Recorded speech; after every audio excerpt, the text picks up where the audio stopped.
सभी शास्त्रों में इस चीज का वर्णन किया गया है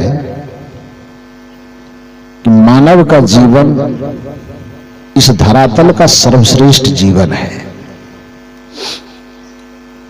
धर्म का विधान, भक्ति का विधान, साधना का विधान मानव जीवन को ही सजाने और संवारने के लिए है। धर्म की परिभाषा जब वैशेषिक दर्शन के प्रणेता महर्षि कणाद से पूछा गया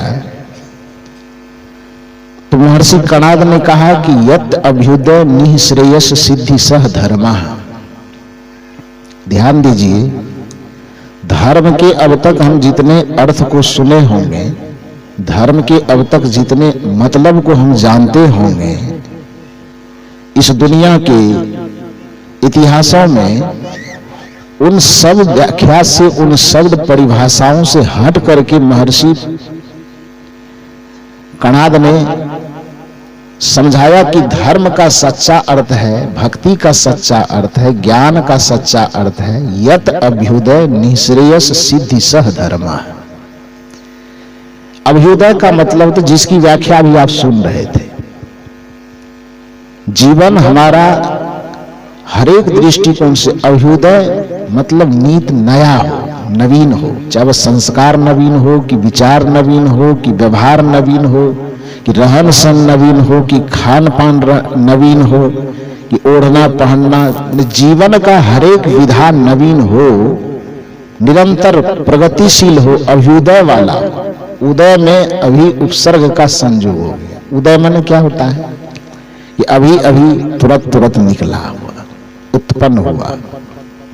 तो यत् अभ्युदय एक भाग हुआ जीवन का।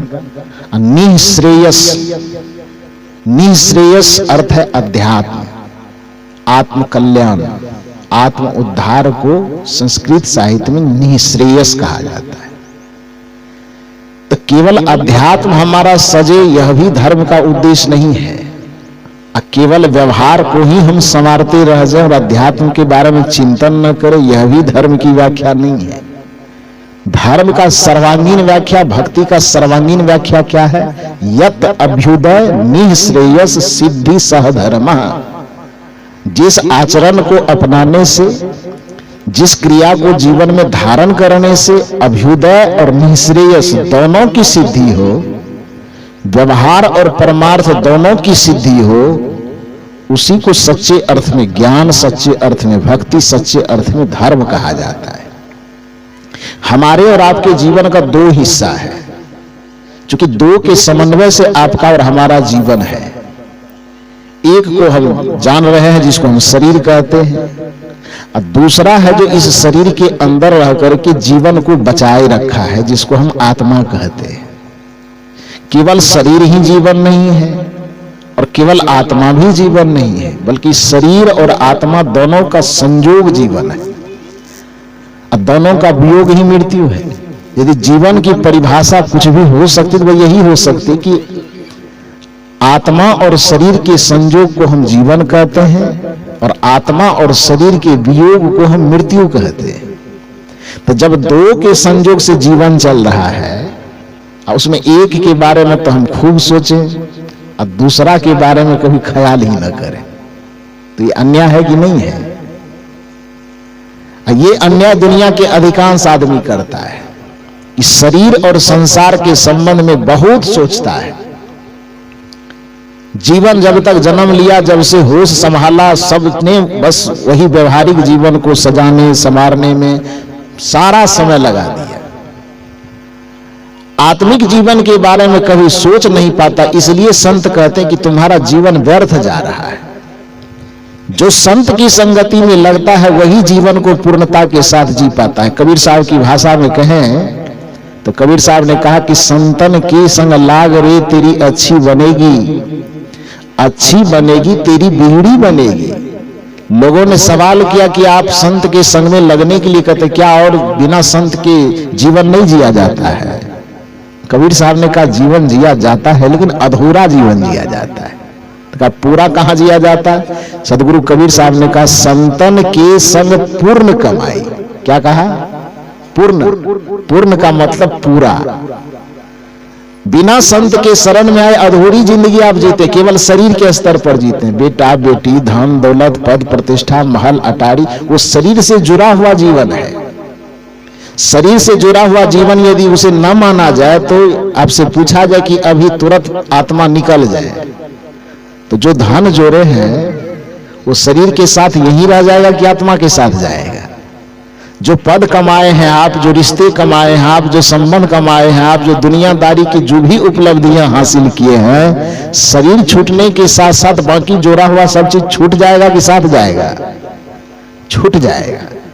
तो जो शरीर के छूटने के साथ बाकी सब चीज छूट जाने वाला हो, वो शरीर के साथ ही जुड़ा हुआ है।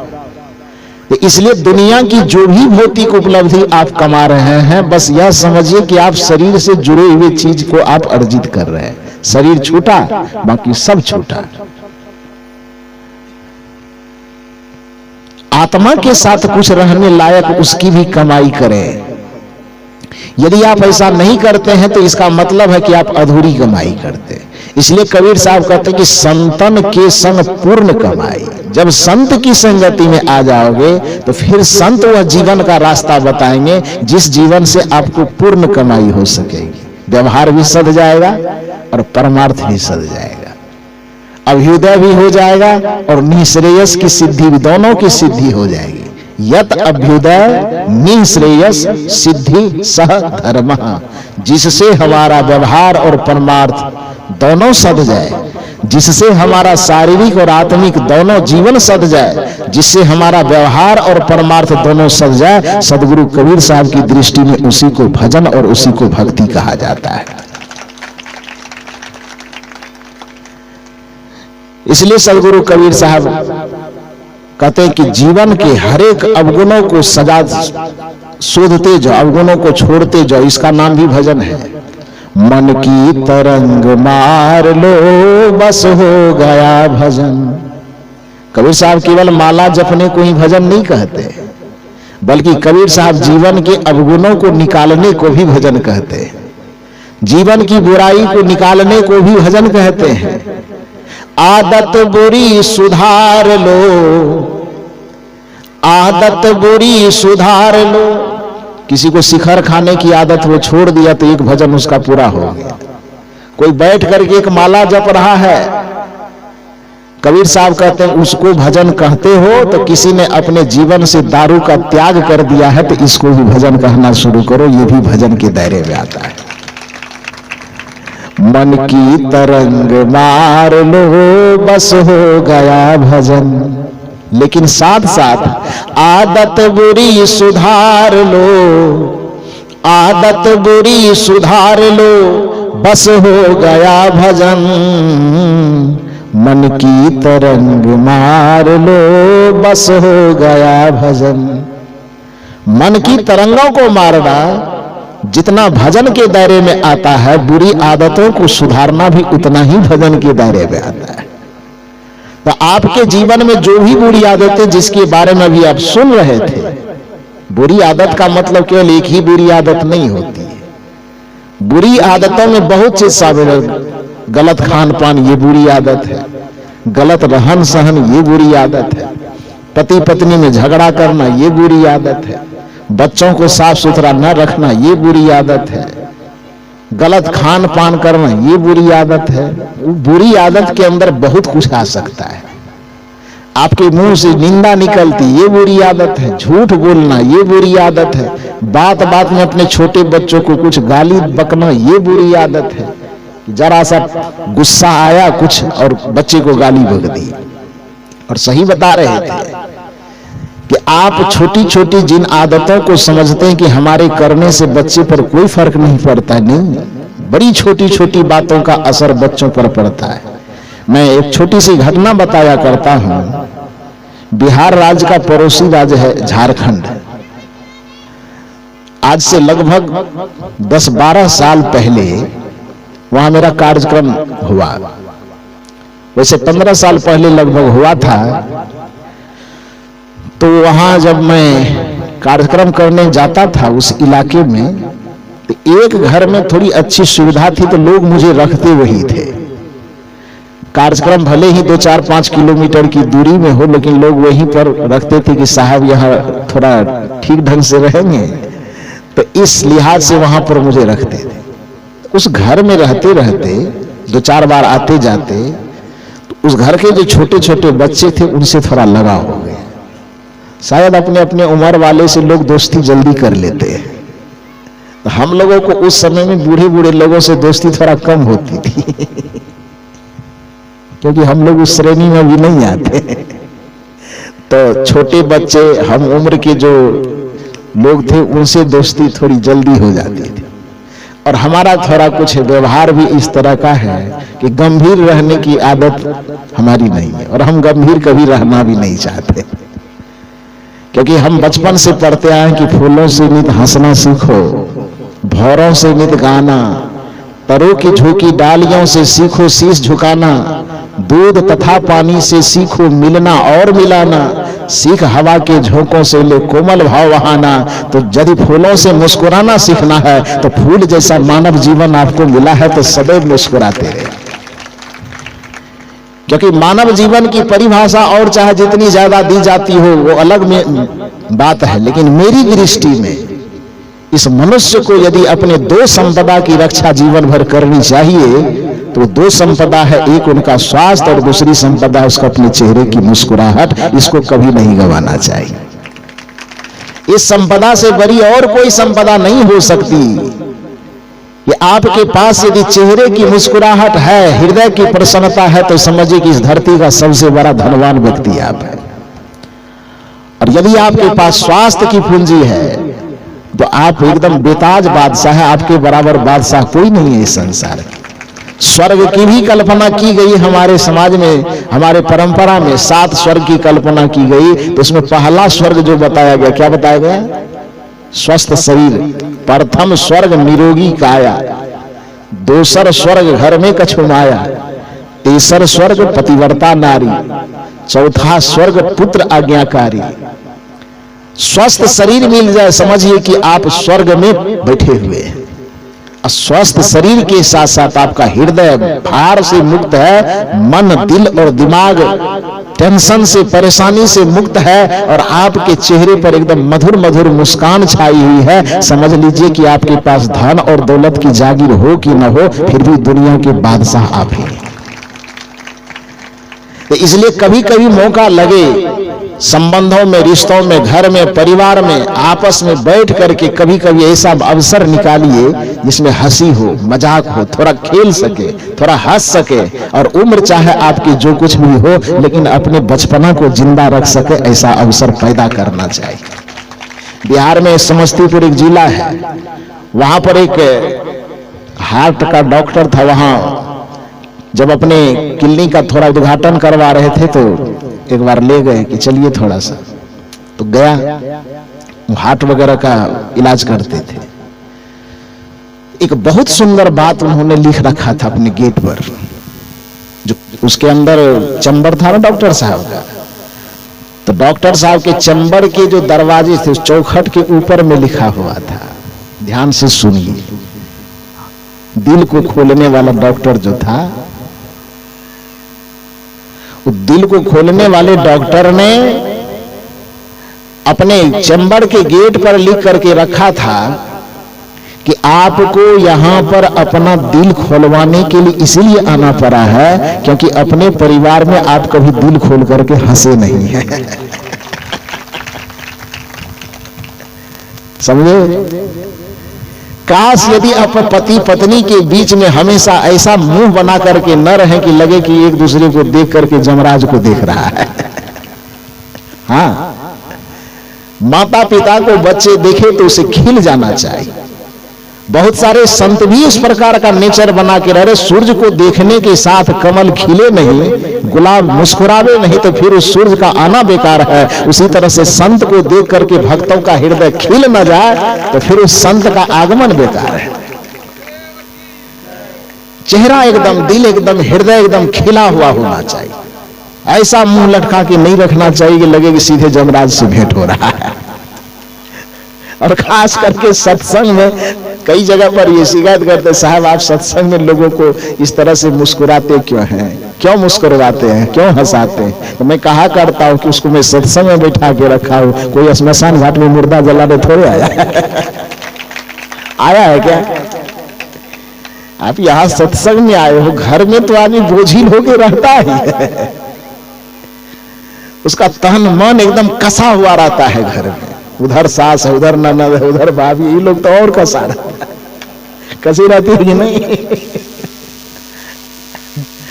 अब फुर्सत निकाल करके कोई 30 किलोमीटर कोई 25 किलोमीटर से यहाँ आए हैं, तो यहाँ से और कुछ ले जाए कि नहीं ले जाए, कम से कम मुस्कुराहट न ले जाए तो और क्या ले जा सकता है? तो इसलिए घर में परिवार में कभी कभी ऐसा मौका जरूर निकालिए कि पति पत्नी में आपस में कुछ ऐसी बात हो जिससे दिन भर का दिल दिमाग जो दबा हुआ है वो दबाव कम हो और एकदम हृदय खिलखिला उठे।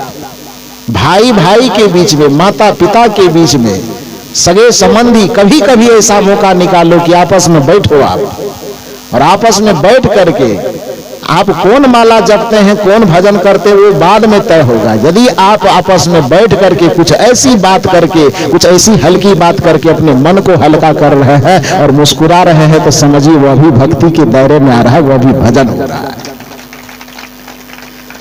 कभी खाने के बहाने, कभी किसी बहाने आपस में बैठिए, ये संस्कार चाहिए।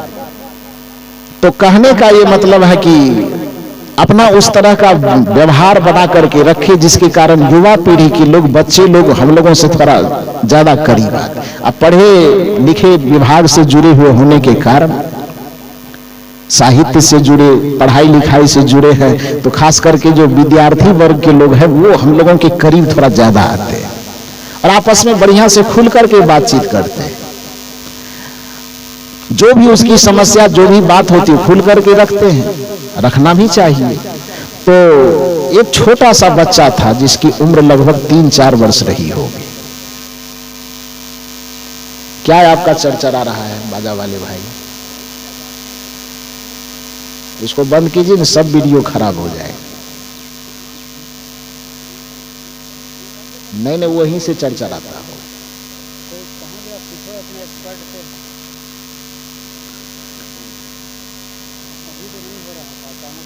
सही में सब बाग बहरा वाला जितना कैसेट है सब खराब हो जाएगा।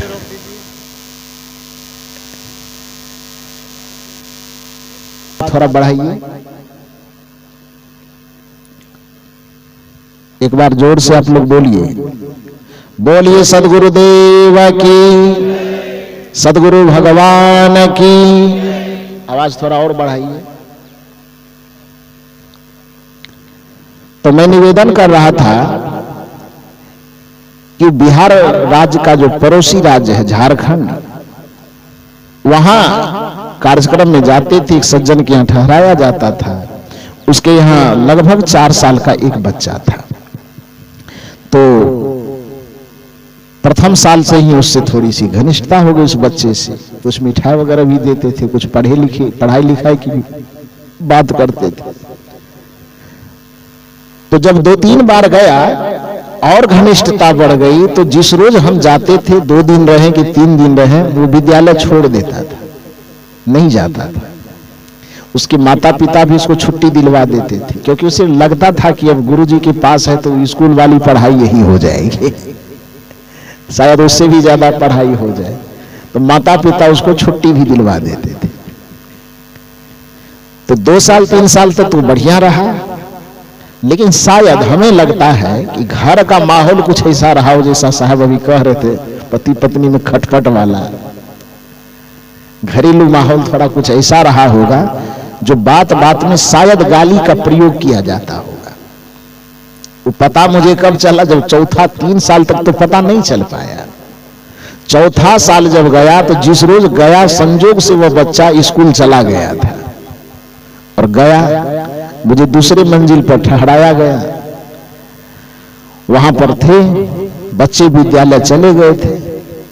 जब वह बच्चा विद्यालय से लौट करके आया तो भूख लग गई होगी उस बच्चे को। विद्यालय से लौटेगा तो भूख लगना तो स्वाभाविक है। तो अपने माँ से कहती है कि मम्मी भूख लगी है, कुछ खाना दो। तो मम्मी किचन चेक की तो सब्जी तो ठीक ठाक था, सब्जी की मात्रा घट गई थी, सब्जी नहीं थी।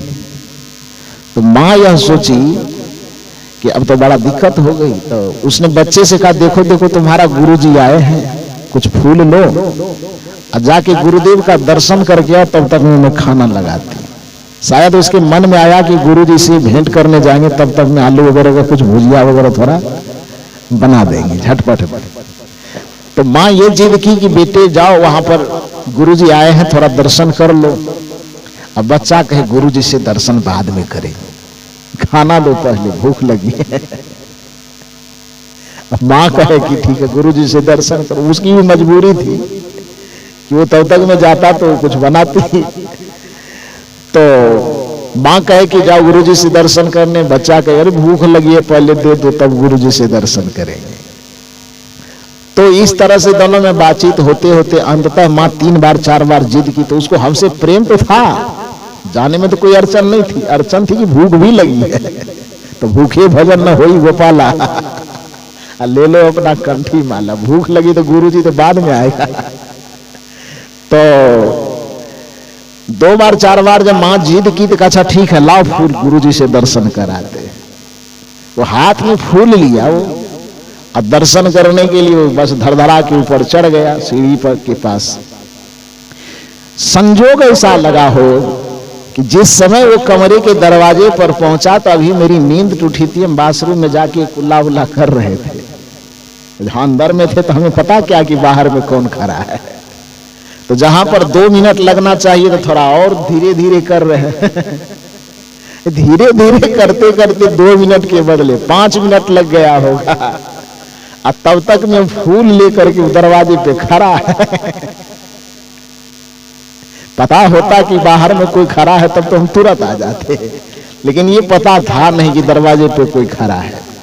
तो बढ़िया से हम कुल्ला उल्ला कर रहे हैं।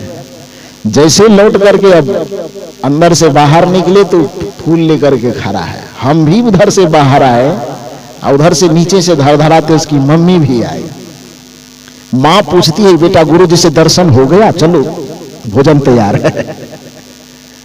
तो बच्चा मुंह लटका करके कहता खाक दर्शन होगा। कहा क्या हुआ? कहा क्या हुआ? कहा हम तो पहले कह रहे थे कि गुरुजी से बाद में दर्शन करेंगे, यहाँ 5 मिनट से खड़े हैं, पता नहीं साला गुरुजी कहाँ चला गया।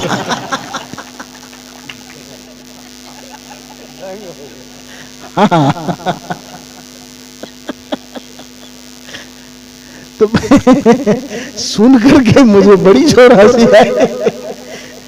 उसकी माँ भी हंसते हंसते लोटपोट हो गई।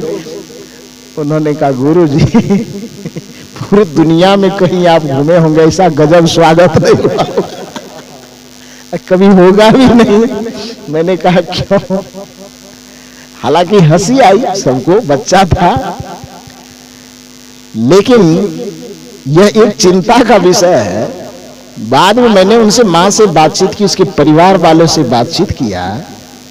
ये छोटा सा बच्चा 3 साल से मेरे संपर्क में, इसके स्वभाव को मैं जानता हूं। इसके मुंह से गुरुजी के प्रति गाली निकल रहा है, ठीक है, वो उसके समझ में नहीं कि हम गाली बक रहे हैं, वो तो अचानक निकल रहा है, उसको क्या पता कि हम गाली बक रहे हैं। लेकिन उसके मुंह से किसी भी कारण से गाली निकल रही तो स्वाभाविक है कि इस बच्चे के परिवेश में गाली का ऐसा माहौल रहा होगा जो बातचीत के क्रम में उसके मुंह से गाली निकल रही है, उसको पता भी नहीं चल रहा कि गाली निकल रही। मैंने कहा कि ये हंसने वाली जितनी बात है उतनी ज्यादा ये चिंता की बात है कि आप ये बताओ इस बच्चे को विद्यालय में कोई कोर्स में गाली लिखी हुई होगी, किसी सब्जेक्ट में, ऐसा तो है नहीं। जहां तक मेरी समझ है कोई प्रिंसिपल कोई टीचर भी गाली नहीं सिखा रहा होगा। विद्यालय का माहौल भी शायद ऐसा नहीं होना चाहिए। ये गाली न कोर्स से सीखा है, न टीचर से सीखा है, न विद्यालय के माहौल से सीखा है। तो ये गाली आखिर सीखा कहां? तो तब वो माथा नोचते नोचते कहती है कि बात बात में कर पप्पे थोड़ा थोड़ा गाली दे जाए। मतलब समझे कि नहीं? मतलब इसके पापा थोड़ा थोड़ा गाली बकते हैं। हम कहते तो हो गया महा चौपट। जिस चीज के बारे में आप समझते हैं कि हमारे लड़ने से, झगड़ने से, गाली गलौज करने से ये बच्चे पर कोई प्रभाव नहीं पड़ रहा, सही बोल रहे हैं कि जिसको आज आप अपना बेटा और बेटी समझ रहे हैं, कल वही चल करके आपके माँ और बाप बनने वाले। सम रिश्ते से भले न बने, लेकिन उस जिम्मेदारी से आपके माता पिता तो वो बनेंगे ना। व्यवहार तो यही कहता है कि जब तक वो बच्चे हैं आप उसको संभाल रहे हैं, जिस दिन आप बूढ़े हो जाएंगे वो आपको संभालेंगे। तो आज वह किसी कारण से उसके जुबान में गुरु जी के लिए यदि साला शब्द का प्रयोग हो रहा है, और वही आदत यदि उसकी बनी रही, और कल बड़ा होकर के जब उसके माथे पर जिम्मेदारी आएगी और आवेश में आकर के कभी माँ को साली और बाप को साला कहेगा, तब उस समय कैसा लगेगा ये बताओ। अभी तो बच्चा है तो उसकी बात सुनने में, गाली उठपटांग भी सुनने में थोड़ा मीठा लग रहा है, लेकिन कल वही जब बड़ा होगा, उसके मुंह से माँ के लिए गाली निकले, पिता के लिए गाली निकले, तो शायद आश्चर्य की बात नहीं होगी, लेकिन उस समय लगेगा कैसे ये बताइए। तो उन संस्कारों को यदि आप सुधार करके, संभाल करके अपने घरों में चल रहे हैं कि अपनी वाणी से गाली न निकलने दे रहे हैं, यह भी एक प्रकार का भजन है। यदि आप अपने मुंह से झूठ न निकलने दे रहे हैं, तो यह भी एक प्रकार का भजन है। यदि बैठ करके किसी की चुगली नहीं कर रहे हैं, शिकायत नहीं कर रहे हैं, तो यह भी एक प्रकार का भजन है। मन की तरंग मार लो बस हो गया भजन, आदत बुरी सुधार लो, आदत बुरी सुधार लो बस हो गया भजन, मन की तरंग मार लो बस हो गया भजन। उन बुरी आदतों में जो व्यवहार का सुधार छुपा हुआ है, यदि बुरी बुरी आदतों को, खान पान, रहन सहन, चाल चलन, कपड़ा लत्ता ओढ़ावा पहनावा, यदि इसको आप सुधार और संवार लेते हैं, तो इससे आपका व्यवहारिक अभ्युदय होगा।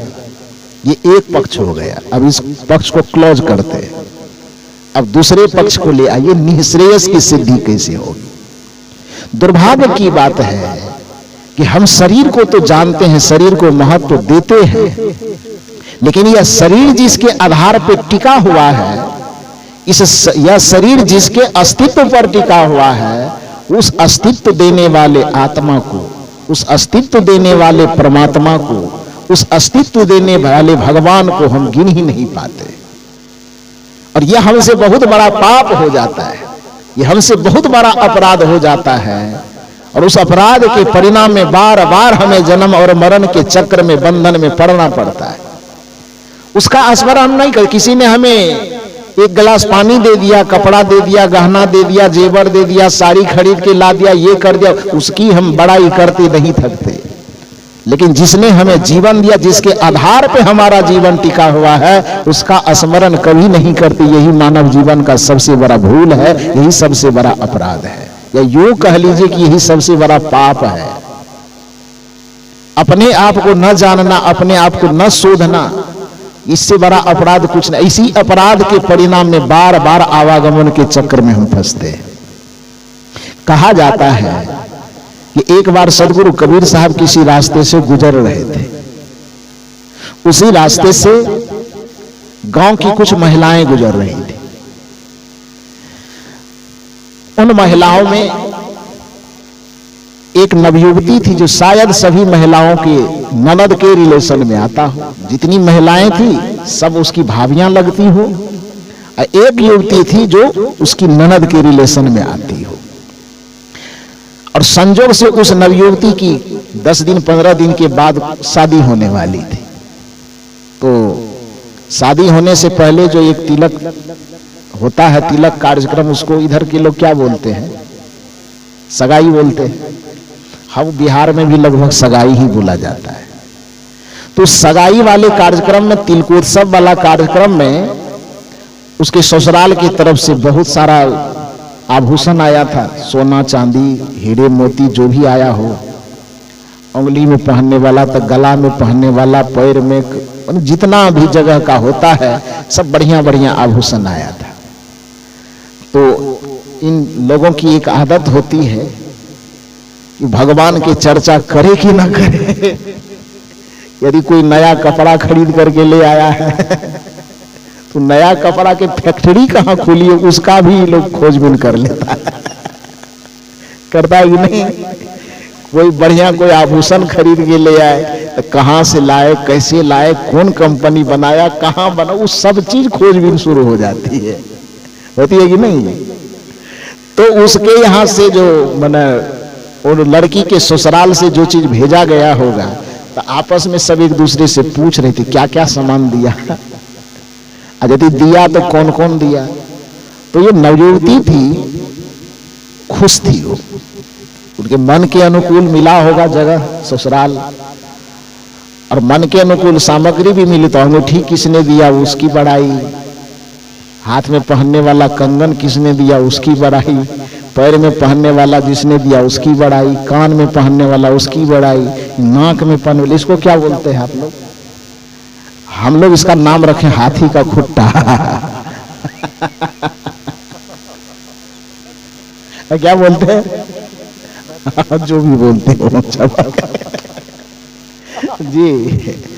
तो जो सामग्री उसको दी गई थी सबकी बड़ाई किए जा रहे थे। संजोग की बात, कबीर साहब जो बगल से जा रहे थे, तो आप तो जानते हैं कि कबीर साहब इस कैसे आत्मज्ञानी ब्रह्मज्ञानी महापुरुष थे कि उसको जीवन का कोई समस्या सुलझाने के लिए, कोई सूत्र देने के लिए वेद उपनिषद शास्त्र के पन्ने कम पलटने पड़ते थे। उसके आत्मा से प्रकृति में घटने वाले किसी भी घटना को आधार बना करके आत्मा से एक नया सूत्र निकाल देते थे, एक नया बोध की उत्पत्ति हो जाती थी। ये कबीर साहब में क्षमता थी।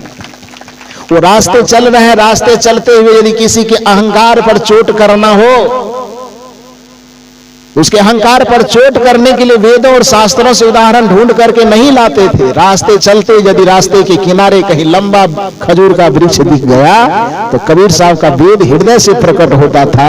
बड़ा हुआ तो क्या हुआ, अहंकारी मनुष्य के अहंकार को दर्शाने के लिए नया वेद।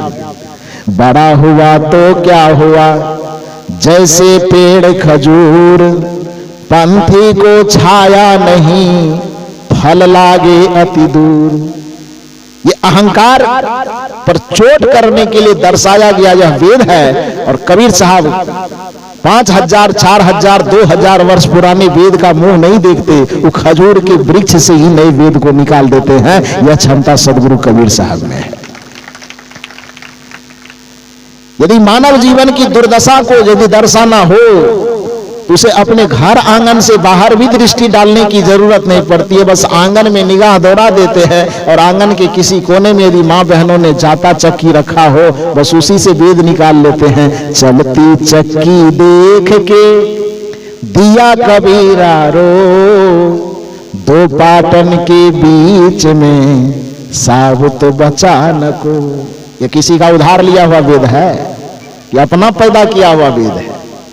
यदि किसी को अहंकार का बोध देना हो और अहंकार से मुक्त करना हो तो कहीं कोई वेद शास्त्र उपनिषद के मुंह देखने की आवश्यकता नहीं पड़ती है। रास्ते चलते किसी कुम्हार को घड़ा बनाते देखता है, वहीं से वो वेद पैदा हो जाता है।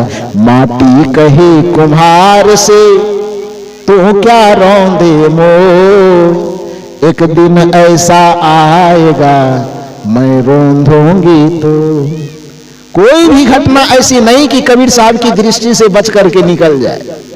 हर एक घटना से एक सूत्र निकाल सके, यह सदगुरु कबीर साहब के पास अद्भुत क्षमता थी। तो अब वो महिलाएं आपस में हंसी मजाक करते जा रही है तो अब शास्त्र बचेगा? उससे भी कुछ निकालेंगे ना कबीर साहब। तो आपस में वो ननद भाभी सब हंसते मुस्कुराते जा रही थी। उस सगाई में क्या दिया, किसने दिया, वो सब चर्चा होते जा रही थी। हाथ वाला किसने दिया, पैर वाला किसने दिया, कान वाला किसने दिया, वो हाथी का खुट्टा किसने दिया, वो खूब चर्चा होते जा रही थी। कबीर साहब देखे कि सब मुस्कुरा रहे तो हल्का सा आभास हुआ कि शायद चर्चा यही हो रही हो। तो उसको और क्लियर करने के लिए, साफ करने के लिए कबीर साहब महिला मंडली के पास पहुंचे, थोड़ा सा नजदीक पहुंचे। कबीर साहब भी अकेले नहीं थे, उनके साथ भी संतों की मंडली थी। तो कबीर साहब अपनी मंडली लेकर के वो महिला जो हंसती खेलती जा रही थी उसके करीब पहुंचे और थोड़ा सा हाथ जोड़ करके निवेदन किया कि आप लोग आपस में क्या हंसते खेलते जा रहे हैं, थोड़ा सा हमको बताने की कृपा कीजिए। तो महिलाएं शर्मा गई। एक तो कबीर साहब इतने बड़े संत, तो वो तो आपस की हंसी मजाक थी, दूसरे को कैसे सुनाएंगे, और उसमें भी वो एक संत को, कबीर साहब जैसे संत को कैसे सुनावे कि हम लोग क्या मजाक कर रहे हैं। फिर भी कबीर साहब ने एक बार दो बार जोर डाला कि देखिए आप अन्यथा मत लीजिए, बताइए, हो सकता है उससे कुछ मैं अच्छी बात कह दूं आपको। तो बहुत ज्यादा कहने पर महिला में से जो एक महिला रही होगी, उसने कहा साहब हम लोग आपस में थोड़ा हंसी मजाक करते जा रहे थे, हम सब भाभी के रिलेशन में हैं, ये नवयुवती ननद के रिलेशन में है, 10 दिन के बाद इसकी शादी होने वाली है, अभी अभी थोड़ी सगाई हुई है, उस सगाई के क्रम में इसके आंख नाक कान मुंह में आभूषण जो इसके घर से वहां ससुराल पक्ष से आया होगा, तो किसने क्या भेजा, वो गिफ्ट देने वाले की बड़ाई कर रहे थे। कबीर साहब ने कहा ये तो बहुत अच्छी बात है, देने वाले की तो बड़ाई होनी ही चाहिए।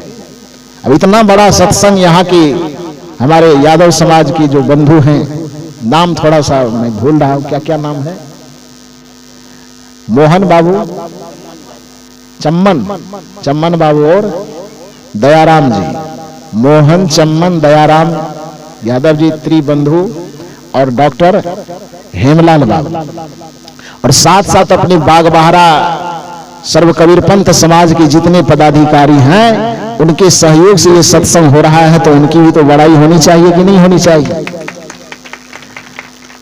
देने वाले हर एक दाता का बड़ाई होता है, दुनिया में होना भी चाहिए। तो इन सब लोगों ने मिल करके इस समाज के सामने सत्संग दान किया है, ज्ञान दान किया है, तो इनकी भी बड़ाई होनी चाहिए। एक बार जोरदार ताली बजा करके उन सबका अभिनंदन कीजिए, कि नहीं तो आप कहां थे, हम कहां थे। हम दोनों को इकट्ठा करने का काम इन्होंने किया, तो इसकी तो बहुत बहुत बधाई धन्यवाद इन सबों को मिलना ही चाहिए। न तो आप मुझे न देख पाते और हम आपको न देख पाते, तो आप लोग उनको बधाई मुझे दिखाने का दीजिए कि न दीजिए, लेकिन हमें आप लोगों का दर्शन करवा दिया, इसलिए हम उन लोगों को बहुत बहुत बधाई देते, साधुवाद देते। देने वाले हर किसी की बड़ाई होती है और बड़ाई होना चाहिए। तो कबीर साहब ने कहा कि ये तो बहुत अच्छी बात है कि जिसने आपको कान वाला दिया, नाक वाला दिया, पैर वाला दिया, हाथ वाला दिया, उस देने वाले की आप बड़ाई कर रहे हैं, मुस्कुरा रहे हैं, ये बहुत अच्छी बात कर रहे हैं। लेकिन बेटी एक बात पूछूं, ध्यान दीजिए, अब शब्द पर गहराई की तरफ जा रहे हैं, अब हंसने वाला समय गया। कबीर साहब कह रहे हैं कि जिसने तुम्हें नाक पर पहनने वाला आभूषण दिया, उसकी बड़ाई कर रहे हो, धन्यवाद है। जिसने कान में पहनने वाला आभूषण दिया, उसकी बड़ाई कर रहे हो, बहुत बहुत धन्यवाद है। पैर, हाथ, नाक, कान, गला जहां भी पहनने के लिए दिया है, वो देने वाले दाता के प्रति आभार प्रकट कर रहे हो, बड़ाई कर रहे हो, वो बहुत खुशी की बात है। लेकिन बेटी एक सवाल मेरा है, जिसने तुम्हें कान में पहनने वाला आभूषण दिया, चाहे वो देवर दिया हो कि भाभी दिया हो कि पति दिया हो कि सास दिया हो कि ससुर दिया हो, जिसने भी तुम्हें कान में नाक में पहनने वाला आभूषण दिया, उस सास की, उस ससुर की, उस पति की बड़ी लंबी बड़ाई कर रहे हो। लेकिन मेरा एक सवाल है कि जिसने तुम्हें कान में पहनने वाला आभूषण दिया, उसकी तो बड़ाई कर रही हो, लेकिन जिसने तुम्हें कान दिया है, उसका स्मरण तुम कितनी बार करती हो। नाक पर आभूषण देने वाले की तो बड़ी लंबी बड़ाई करते हो, करना भी चाहिए, लेकिन साथ साथ ये स्मरण रखो कि जिसने तुम्हें नाक दिया है, उसको कितना बार याद करते हो। गले में जिसने हार बना करके दिया, उसकी तो बड़ाई करते हो, बड़ाई हाँकते, बड़ी लंबी चौड़ी हाँकते हो, लेकिन जिसने तुम्हें गला दिया हो, उसका कितना बार स्मरण करती हो। और कदाचित तुम्हारे पास आभूषणों की ढेर लग जाए, पूरी दुनिया की आभूषण दे दी जाए, कान ना रहे तो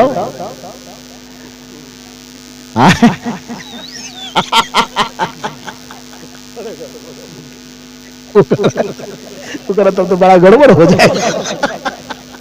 नहीं तो आपको क्या फायदा है, गड़बड़ हो घटाओ, समझे, भले आप लोगों की परेशानी घटेगी, नाक रहेगा ही नहीं तो पहनेगा क्या। तो जिसने नाक में पहनने वाला आभूषण दिया, उसकी बड़ाई करते हो, लेकिन जिसने नाक दिया है, उसका स्मरण कितने बार करते हो।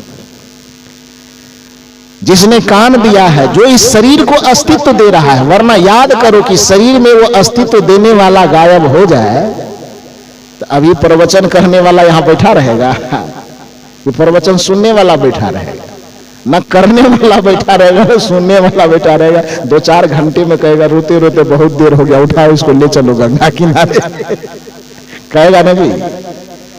आज किसी की मां बने हो, किसी की पत्नी बने हुए हो, किसी की और कोई रिश्ते में बनी हुई हो, कोई पति है, कोई भाई है, कोई